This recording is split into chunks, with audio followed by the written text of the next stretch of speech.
Yan guys, dahil kinuhaan na tayo ng signal guys, gawa tayo ng paraan para maipakita natin to. Yan. Problemang nagpapahirap sa ating bayan, ating panahon. Magtulungan tayo, ito ang Ito nakadami yung tao guys. Magkakaisa para payapa ang bansa. Magkakaisa ang kailangan, di pa mumuli. Sa bayan ay unahin na dapat magkaisa. Ayusin ang mga problema ng ating bansa. Hanggang sa ayusin na dapat. Ang ganda ng kanta guys, pakinggan nyo ng mabuti.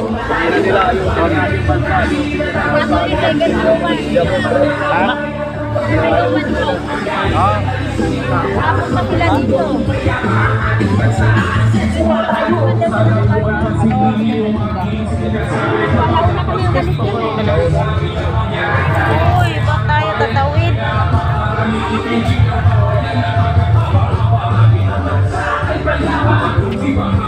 Ang bansa ay masaya.